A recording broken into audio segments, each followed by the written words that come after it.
Bloomberg Audio Studios. Podcasts, radio, news. This is the business of sports. The business of sports can be intimidating or hard for a startup to break into. We really appreciate when our owners are actually there, with us through the journey. Teams, ours especially, have been very intentional to diversify at all levels of the company. I think we're in the golden years for the NFL and college football. Our demographic reach has continued to expand. This is going to be really unlocking the streaming platform for sports fans. Sports valuations are rising. We'll see when they peak. You don't have to be the best in your sport to make a whole ton of money. Bloomberg Business of Sports from Bloomberg Radio. This is the Bloomberg Business of Sports, where we explore the big money issues in the world of sports. I'm Michael Barr, along with my colleagues Damian, Sassower, and Vanessa Perdomo. Coming up on the show, we'll talk WNBA with Atlanta Dream President and Chief Operating Officer Morgan Shaw Parker. We don't bet on women here. We invest in them because when you bet on something, you expect that you might lose your money. We really invest because we expect a return. All that and more is on the way on the Bloomberg Business of Sports. But first, we have to talk through a story that is still reverberating around our offices here in New York City. On Monday evening, a gunman opened fire in a Manhattan office building, killing 4 people, wounding another. The investigation into the gunman found that he was targeting the NFL's New York offices, putting the league at the center of a national tragedy. Bloomberg US sports business reporter Randall Williams has done reporting on this and joins us now to discuss the fallout for the NFL. We all know what has happened in the news. A former football player, he played in high school. He walked into a Midtown Manhattan office, fatally shot 4 people, and he is claimed to have a poorly understood brain disease, CTE. Now, the headquarters, 345 Park Avenue, that's the same home as the NFL headquarters, which is why he went there in the first place. Which gets down to the topic of your article. Why is it so hard to get answers about CTE? Well, number one is that it can only be diagnosed after someone is dead. And, just a really tragic incident. I think about our office. I think about offices in general, dozens of sports offices that I've been to. They all have a security officer there. And I'm sure that there's someone in that vicinity is armed, but you just don't anticipate someone's going to walk in with an assault rifle and do what this person did. Randall, what is, the NFL's role now? Like, obviously, people have talked to them about this in the past. It's come up a lot, especially, in the last, 10 years or so. But now when it gets brought up again like this, do they have to do more research again? Is it on them now to address this situation? I don't necessarily think so. I think that it shines an unfortunate light on the NFL and CTE, and I think that's well documented about the settlement and things like that. And of course, in recent years, you remember Tua Tagovailoa's history with concussions. Concussions are always going to be a part of the NFL's history, and they will be going forward. The NFL's done a bunch to try to improve its policies, to create technology, different helmets at different positions to help with this. But of course, when someone is angry and they do what this person did and drive across the country to enact violence, it does make the NFL look a certain way about, what is the NFL's history with concussions? And I think it's complicated, but, they have tried to improve from where they were. And I think that effort is valid. Randall, the shooter Shane Tamura, he didn't play for the NFL, but I wonder if you could, for our audience, just give us a quick history about that settlement that was reached back in 2015. I think it was $765 million. And, I remember some of the plaintiffs like Tony Dorsett and Jim McMahon. And, looking back, was that a sufficient settlement in your opinion? I think they're still paying out a lot of that money. So I do think that, and even the amount of money that these families and people are receiving is life-changing for a lot of them. It starts at $500,000. It can go all the way up to millions of dollars. And so I do think that it is changing. But of course, there's no amount of money that can change a condition in somebody. Right. And so in that aspect, I do think that, yes, it's a good thing that these people are receiving families. But, of course, the other side of that is how many lives have been lost along the way because of the fact that they weren't able to get help, that in this case, the NFL allegedly denied a lot of people. They ignored the symptoms of concussions. And, of course, I say allegedly. But with the settlement in mind, like, it's good that they're getting help. I just think about all of the families of the past who lost someone. And I hope that, the money helps change things for their future. ESPN used to have a segment called He Got Jacked Up. And in fact, they talked about it in the movie Concussion, which was about CTE. And I recommend people go back and look at that movie again. And I want to just bring some notes to you.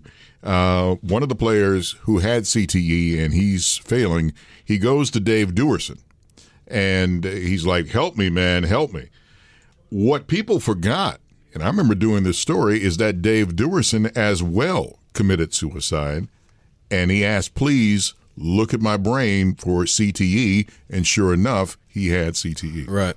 Yeah, I think this person, Shane Tamura, him shooting himself in the chest, in my opinion, is not a coincidence.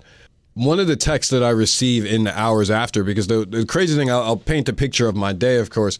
I leave work, and I had a crazy day because I had dropped my keys on, I think, 60th and 1st. I go pick them back up. They were there, and then I get back to my apartment, and of course I see the news that a shooting has occurred. And at that point in time, I'll paint a picture of 345 Park Ave to anyone who's never been there. But you walk in, and depending on which entrance you go into the building on, one of the sides looks like an empty basement, and the other side is a much more polished side of the building. And there is a security guard, and then they send you up to, I believe it's the 5th or 6th floor that the NFL is on. And as this was going on, I texted someone, and they said, he went to the 33rd floor, and he could not get to the 6th floor, or maybe investigation still going on, but he's a button push away and a key card swipe away from ending up on the NFL's floor. And it's crazy to think, and it just such a tragic incident for the people who lost lives, the officer, the Blackstone executive, and the 2 other lives that were lost. He's literally a button push away from many more lives lost. NYPD officer. Of course. It's crazy to think about, and I think in large part, football is a violent sport. The head-to-head contact injuries, I think about Tua's injury all the time because, of course, his head hits the ground, and then you watch the lead up to that. The games afterwards where his head slams the ground, and he gets up and he's stumbling. And so this concussion and CTE dilemma is going to be something for a long time. It doesn't matter how much technology you develop. The nature of the sport is violence, and I think the athletes and the NFL owners accept that, and they accept the risks of it. I think that's the interesting part there. I mean, as an athlete, you have to go through, even in high school and college, you go through concussion protocols. And I've actually had teammates who I feel like in college, they're more willing to tell you to stop playing than they are at the professional level because now there's money on the line. In college, they used to tell people, actually, you've had too many concussions. You are done. You cannot play anymore. And this is soccer, with heading the ball and whatever it is. Right. But in the NFL, it just feels like, and not just the NFL, but at a professional level, they don't really have the same, we're cutting you off. It's really on the athlete themselves. And we saw Andrew Luck kind of take himself out of the game at a young age because he didn't want to get injured anymore. Right. So does there need to be more of that, telling players that they are done and that they can't continue? I think that's a collectively bargained thing between, not just the NFL, but all sports, period, is that, is there a point in time where your head injuries are so traumatic that you can't play anymore? But the bigger issue, in Tua's case specifically, and the reason I bring him up is because he had just signed a huge contract. And, of course, there are injury guarantees involved, but and Tua's a larger macro picture of this. But imagine you're not him and you're someone who's on a rookie contract, you're a 5th-round draft pick, and you get 2 concussions in a year and they're telling you, we don't think you should play, but you've also just changed the course of your family history. You now are tasked with figuring out, do I continue to play and endanger my life by potentially getting another concussion, developing CTE long term, or do I retire and live maybe a much longer and healthier life? And I can tell you, there are a lot of athletes who are grappling with this because of the money involved. Right. Exactly. Let's think about just taking a step back. There's been a lot of investigative reporting on CTE. I'm talking ESPN's Outside the Lines. 30 for 30 did the Sassower, the League of Denial. Yep. The question I have is, I'm reading your article here. I'm reading about some of the medical, like PTOW or whatever. I realize just how little I know about it. And, my question for you is this, is awareness really there? And, to your point, I get it. It's a financial decision in the case, and a very big one in the case of many of these professional athletes. But, is the education there for high schoolers, for amateur athletes to really understand the risks and what I guess they should be doing in order to prevent them? Yeah. It is, but it isn't. I think Vanessa's point is a very good one, because at a younger age, people want to protect young people. But when you're an adult, you're not going to see a concussion advertisement like, hey, you accept the risk of this because that's anti-business. However, at the same time, I think that as people get older, like you look at an example like Tua, where you're on Monday Night Football, and of course you see, like, when Tua hit the ground, his fingers are doing all sorts of things when his brain hits it, and then his fingers look crazy.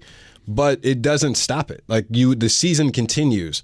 And until what's going to happen, evidently, is that you're going to see something like that again, unfortunately, and it's going to raise awareness again. But people are still going to play the game. Now, at a youth level, I think that parents and administrators are more likely to stop these things because they don't want to end up in a lawsuit. They don't want to get in trouble. But once you're on the professional stage, as we have already noted, the stakes are different because they're monetary. I want to go back to what you had mentioned, Damian, about Junior Sassower. The family was part of a lawsuit.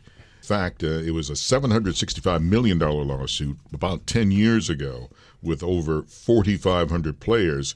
By the way, in case people aren't familiar, Junior Sassower committed suicide in 2012. One of the plaintiffs also in this was former Cowboys running back Tony Dorsett. Yep.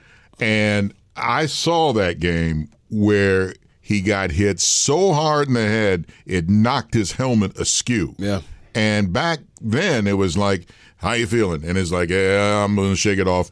And I think he went back in the game. Yeah. Today, that would not happen. It wouldn't. The NFL's concussion protocols are very, very good. If you suffer a concussion in the game, you're going to miss not only the rest of the game, and you're probably going to miss the game after that, and potentially the game after that as well. But back then, I think about Ray Lewis, I think about Luke Kuechly, I think about players who literally used to fly all over the field. And now, even so, on the penalty side of things, you lead with that helmet, it's a 15-yard penalty, and much to the fans' criticism of the league is that you're taking away the contact. But the reality is the NFL's trying to protect players, and the players sometimes don't like it either, because then you have lower extremity injuries where someone, instead of going towards the chest, they're diving towards the legs. That results in an ACL tear, MCL tear, meniscus, things like that. But at the end of the day, the nature of how they're trying to play football is changing. And I'm sure both of you, all three of us can speak to, or all four of us can speak to this, is that football has gotten a little bit safer, but the nature of the sport is still violent. There are still incredibly hard hits, and the consequences of them don't change. Like, if you get hit hard in the 80s and 90s, the consequence was that they're going to send you back in the game. But the correlation is that you still have the possibility of developing CTE from playing football. There's no way of like, 80s, 90s, there's a difference. You're playing football, your head's going to get hit, and there's a possibility of this condition. Remember the Ronaldo Nehemiah hit? He went up the middle, and he got clobbered. Yeah. Today, that would be a penalty. In fact, to go back to what you were saying, hey, listen, back in the day, they taught you put your helmet down and charge with your head. Put your helmet on his chest.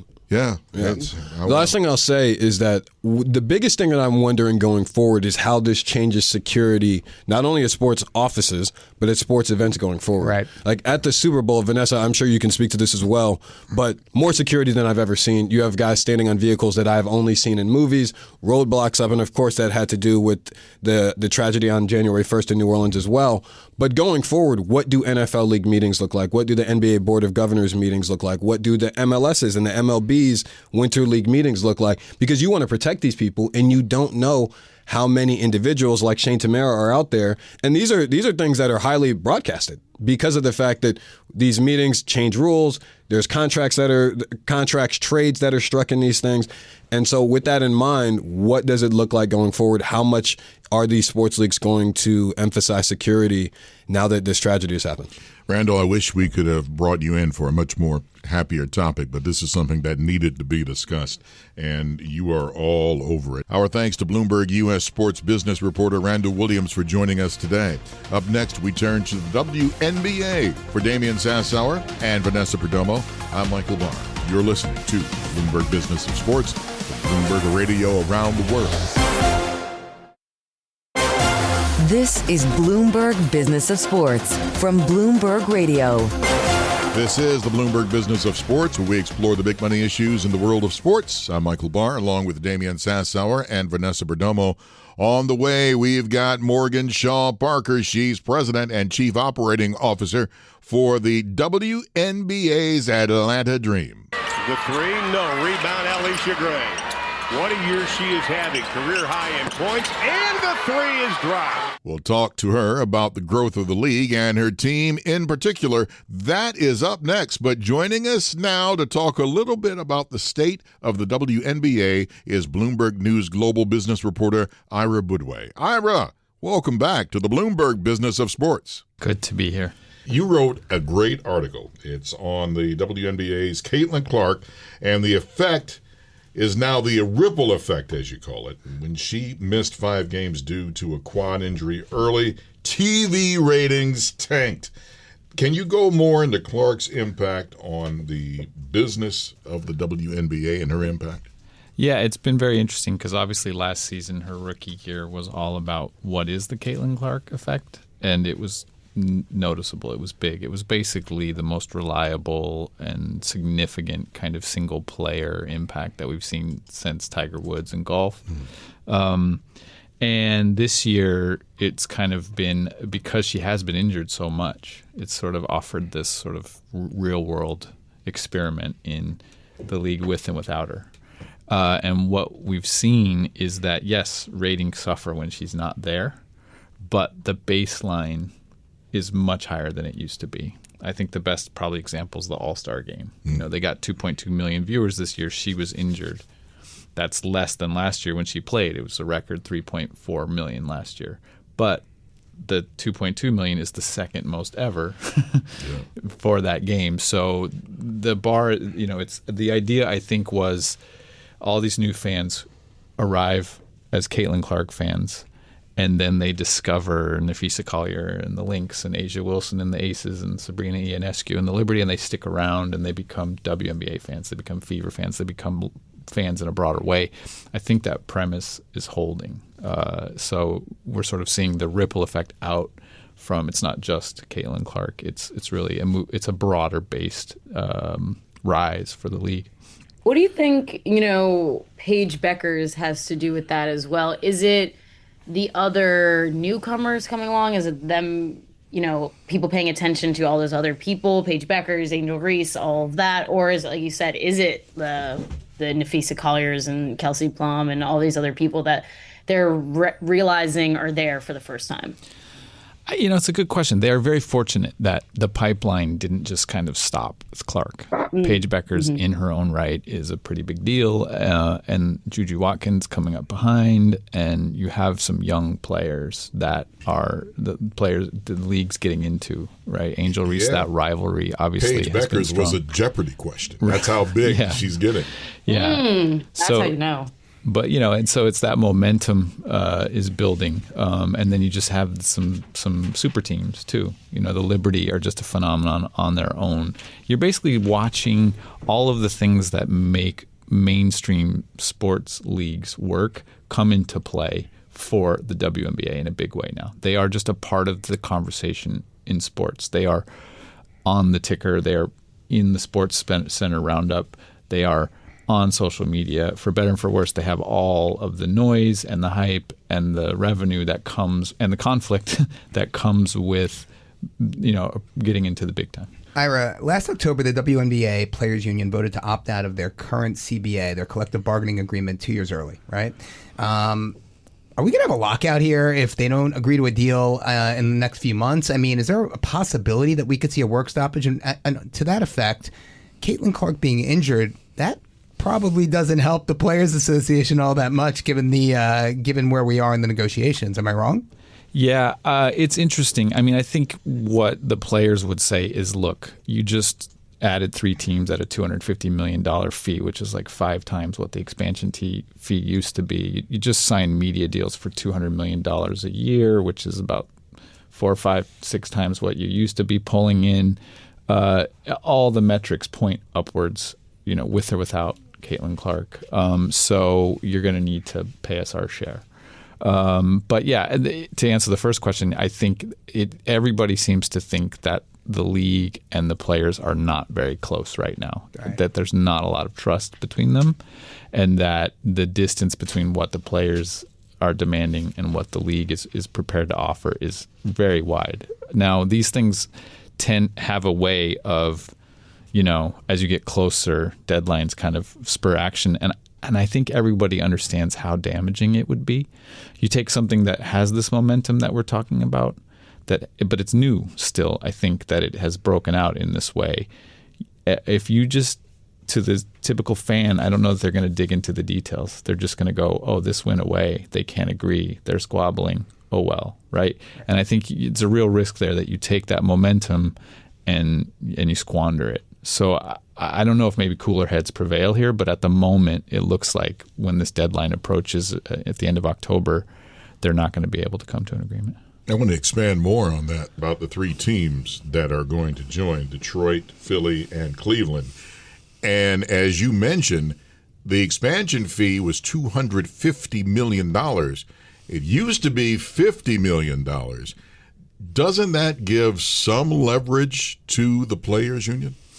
Yeah, I mean, it's the oldest fight in sports in the sense that you look at things like franchise values and you say, this is going up, right? We need more. You look at things like media rights deals and you say, this is going up. We need our share. And then teams turn around and say, we're not actually making a profit, right? And that's been the fight. The league has basically said, when we're profitable, we can do revenue sharing in the way that you typically see in professional sports in this country. The WNBA isn't there yet.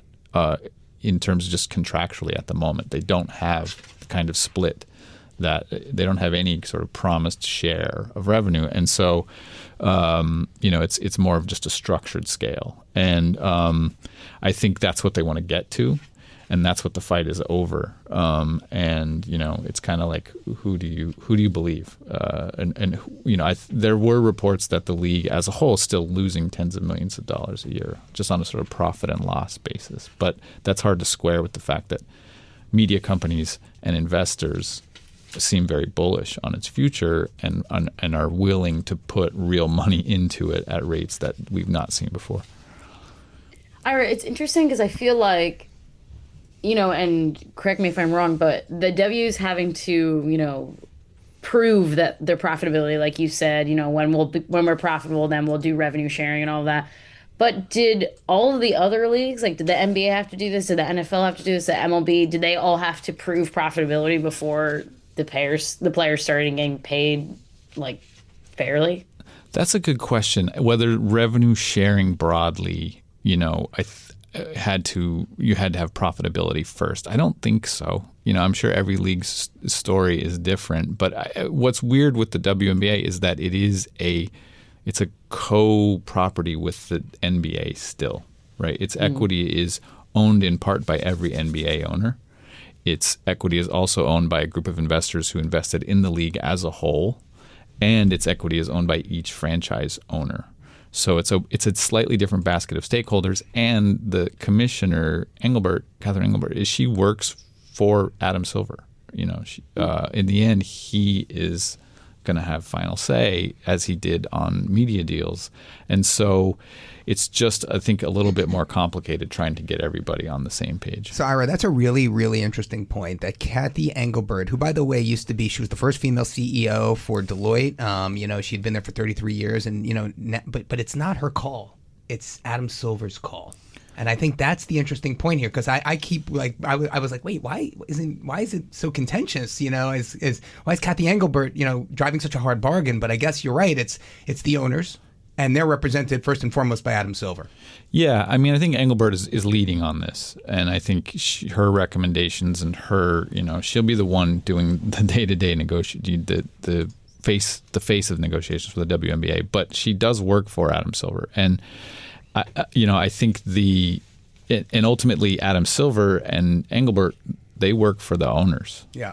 And so this is just it's a very interesting version of a very old fight, which is, these properties are worth a lot, but we spend most of our money on our costs. Well, Ira, you say these properties are worth a lot. Let's contextualize that for our audience, right? I mean, when the Golden State Valkyries, joined the league, they paid a $15 million, initiation fee, right?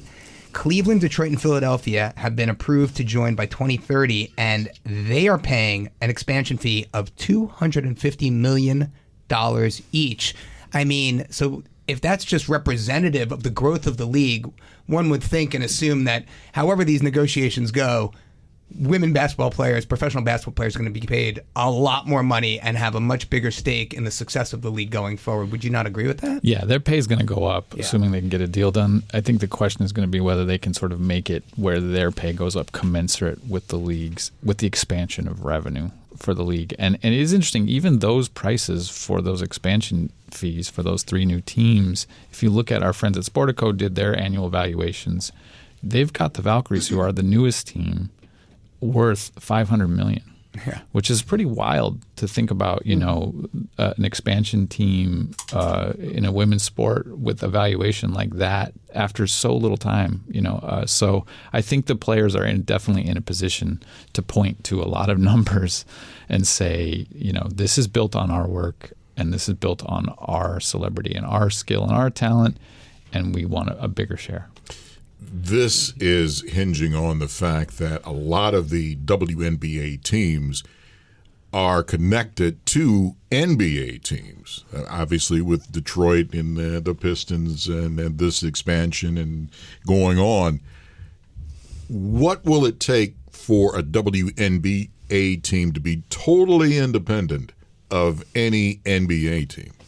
I mean, right now it's just structurally they aren't, right? Every NBA owner owns a little piece of the WNBA. And so they would have to restructure the whole setup of the league. Just the cap table would have to be rearranged for them to be independent. And they seem to be maintaining this, model that has been working pretty well for them, which is you take the brand equity of a WNBA team, an NBA team, an NBA city. You take the facilities of an NBA team. You take the expertise and front office of an NBA, at least on the business side of an NBA team, and you marry it with a WNBA franchise, and it makes sense, right? The scheduling lines up. This is the whole sort of premise of the league in the first place. But I do think you reach a point maybe where that becomes limiting for the WNBA. But I think that's a conversation for further down the road. Our thanks to Bloomberg News global business reporter Ira Boudway for joining us. Stick around. We've got more WNBA up next. For Damian Sassower and Vanessa Perdomo, I'm Michael Barr. This is the Bloomberg Business of Sports from Bloomberg Radio around the world. This is Bloomberg Business of Sports from Bloomberg Radio. Thanks for joining us on the Bloomberg Business of Sports, where we explore the big money issues in the world of sports. I'm talking big.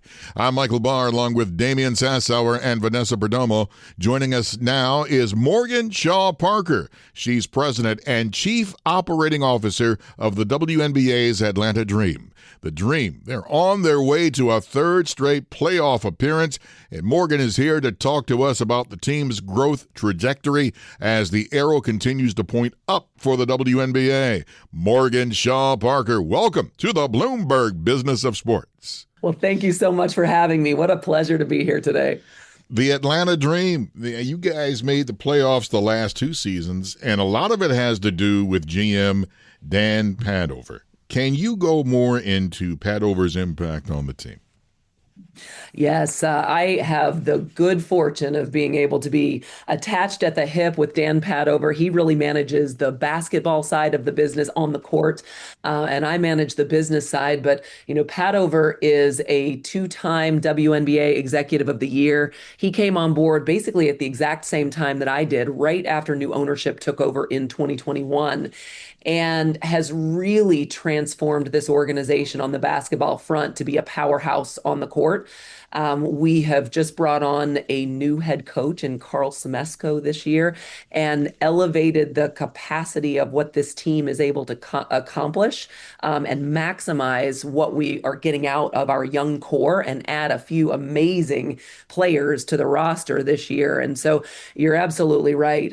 Part of what we have seen not only in the growth of the business is also the growth on the court and what our athletes have been able to do, how we've been able to be yet again a playoff contender, but in a really different way this year. It's exciting. It's an exciting brand of basketball to watch. It's definitely a good year for you guys on the court, but off the court, also want to talk about all of the things that's where we're seeing the growth of the W and obviously the Atlanta Dream. And the Dream recently signed, the first 7-figure partnership with Cash App. Can you tell us more about the commercial partnerships and how that landscape has changed over just the 4 years, 4 or 5 years you've been in the organization from 2021 to 2025? I mean, so much has changed in that time. So how has it changed from your side of the desk, for the commercial partnership side? You're absolutely right. It has been a really interesting ride. And part of the reason that I proactively chose to jump off from the NFL and a great career there is the opportunity to build. And we really were in our infancy 4 years ago. When new ownership came on board in 2021, we were at a state of the league where a lot of partnerships were really used to offset costs in these organizations. And rightfully so. We were a relatively young league. What we've seen over the last 4 to 5 years is exponential growth, but with a change in trajectory, specifically with the Atlanta Dream, going from an ownership group that was really divesting of the team in 2021 to an ownership group with Larry Gottesdiener at the helm, Suzanne Hebert and Renee Montgomery, an ownership group that really is all about investing. We talk a lot about the fact that we don't bet on women here. We invest in them because when you bet on something, you expect that you might lose your money. We really invest because we expect a return. And we have seen nothing short of a return in every single year of new ownership, but you've got to really look at it from a long-term perspective. And I think what we're seeing now, as we've seen exponential growth, not only in ticket sales, in partnerships coming on board, in the number of staff, we're seeing the partnership model change too. And what's really interesting is, having come from my trajectory in men's sports on the NFL side, I was with Nike for 10 years. What's so interesting about this is that we almost have to break the traditional model. And it doesn't mean that we're against a traditional sponsorship model or traditional partnership model, but we really have to start to understand, first of all, how are these female athletes different? How are women different? How is the game changing? How is fandom evolving? And how are partners choosing to invest where they can see a return as well? And it's been really cool to transform this organization into one that is revenue driving year over year over year, instead of just trying to keep an organization afloat because it's the right thing to do, which, perhaps was, what it was years ago, for good, bad, or indifferent. Like I said, we are still a very young league. And so I think the changes we're going to continue to see, and specifically, as you asked, on the partnership side, we've got a 7-figure deal that's already on the books. We've got multiple additional ones coming this year, and, are definitely going to be investing in a lot of other things and having a lot of other partners investing in us in very creative ways. Well, Morgan, Michael and I are not surprised at all about your success with the Atlanta Dream. You mentioned the Atlanta Falcons, your role as the chief marketing officer at the Arthur M. Blank Sports and Entertainment firm, and as well, I think you were the first vice president female vice president of football communications for an NFL franchise. But I do want to focus on your role working for a small sneaker company up in Beaverton, Oregon, where you represented Nike with all of their Olympics. I'm talking '08 Beijing, 2010 Vancouver, 2016 Rio. You know, we've got a World Cup coming to the U.S. next year. We've got the Olympics coming to L.A. in the not too distant future. You know, what role do you see the WNBA and the Atlanta Dream playing as, you know, women's basketball kind of takes hold in the Olympics? I mean, you know, how would you position the Atlanta Dream and your team to sort of benefit from all the buzz that's going to go side by side with that? Well, you know what? It's a great question, and I could not be more excited about the World Cup coming here. I sit on the Sports Council for the city of Atlanta, and it has been really a privilege being a part of a group of sports organizations with the Braves, the Hawks, various brands, the city itself, the Falcons, United, all working to bring such a massive event here and putting out a bid for Atlanta. And so, you know, to be a part of that has been absolutely incredible. But what's really cool, you know, I spent 10 years at Nike and working in various divisions. You know, you mentioned some of the Olympic opportunities that I had a chance to lead. You know, the Super Bowls as well, you know, college partnerships as well. And, you know, so many of those were massive in scale. But when you think about taking a women's sports organization like the Atlanta Dream and plugging us into the existing fandom and excitement, you know, you've got to find creative ways to do that. And what's cool about Atlanta is, and I don't know if you know this, but we call ourselves. No, I'm just kidding. In Atlanta. Well, yeah, the traffic in the airport. Yeah, we're not here to talk about that, but it's real. But hey, you know it and you love it, right? Because it is real, but there's so much more to offer. But one of the coolest things that we have the opportunity to do is really build something special, continuing from the 1996 Olympics. And that gold medal shot with that specific team, and you remember the team, you know, cover of Sports Illustrated, that gold medal shot that took place literally in a spot, and I know the exact spot where that gold medal shot was taken. It was the Georgia Dome at the time, which, as you know, was imploded. We built Mercedes-Benz Stadium when I was over there. I came in at the tail end of that when I joined the Falcons and ended up being the CMO of the stadium and the Falcons. But the gold medal shot for the women's USA team took place right in that Home Depot backyard outside of Mercedes-Benz Stadium. And so you think about what happened and how the WNBA took off from there. We call Atlanta the birthplace of the WNBA.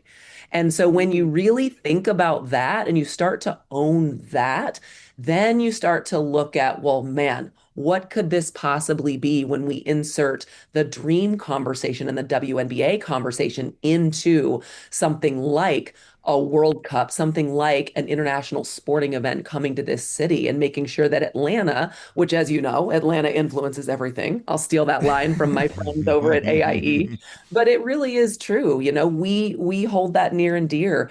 And it's something that I am excited about. We're building towards next year, but we're also looking well beyond that. We are working on building a training facility, which we have not announced yet, but soon to be. So hopefully I'll be talking to you again soon about all of that. And looking to figure out where our long-term arena home will be as well, because as you know, we are busting at the seams in Gateway Arena right now, which is not a bad problem to have. All right. I have to have some fun because I'm built that way. I don't know anything about that. So come on. You got to explain to me swag surfing.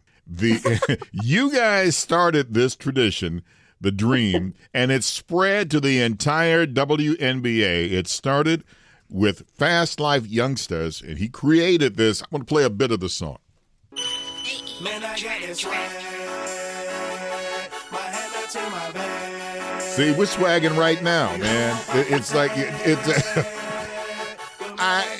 you guys started a tradition that is going through the NBA and all through many other sports as well. Can you comment on that? Salute to you guys. Well, you know what? We do it special over here in Atlanta. We've got our own swag. When you really embrace the culture of Atlanta I got to go back to the fact that we are sitting in the heart of literally what I call the most diverse city on the planet. And, by statistics, that may or may not be correct, but literally one of the most diverse cities on the planet. And swag surfing, ironically, was wildly popular. What was it? 2003 in Kansas City. Yeah. How great is that? And so I can't take credit for that. But what's so interesting is Atlanta has kind of adopted that environment of, our games really are like a cookout. It's like you're sharing a plate of food with your friends. You're, have a little bit of a club atmosphere, but it's still family friendly. And you kind of want to throw your arms around each other and just start moving. And swag surf really brings that out of people. And our arena is wild when swag surf happens. I mean, last night alone, it was nuts. The whole, you've got thousands of people doing that at once. And it really has now taken off in the WNBA. But the thing about coming to Atlanta 4 years ago, coming to the Dream 4 years ago, is we knew that we had to embrace the culture. And to do that here in Atlanta, you have to sit down and you got to listen. You've got to really understand it. You've got to really dig in and make sure that your experience, your fan experience, represents the city that you seek to serve. And, you've got to really lean in the energy that is coming in the building. And when you get it right and it happens in the arena and everybody's singing and everybody's moving, there is absolutely nothing like, I don't think anybody else does as good a job as we do, but that's just, I'm drinking my own Kool-Aid too. So. Well, listen, I got to brag on you guys. The Dream, they sold out every home game in 2024, and you're on pace to sell out all 22 games in 2025. Tickets generally range from $11 to $374. That's the floor seats, and that's a big bargain because if you try to get floor seats for the Knicks courtside, it's $3,000. One day that your price is going to go up, and I wouldn't blame you one bit because you guys have a great product. I am tickled to death to talk with you. Our thanks to Morgan Shaw Parker for joining us. She's president and COO of the WNBA's Atlanta Dream. And that does it for this edition of the Bloomberg Business of Sports. For my colleagues Damian Sassower and Vanessa Perdomo, I'm Michael Barr. Thank you for joining us. Tune in again next week for the latest on the stories moving big old money in the world of sports. And don't forget to catch our podcast on all your podcast platforms. You are listening to the Bloomberg Business of Sports, Bloomberg Radio around the world.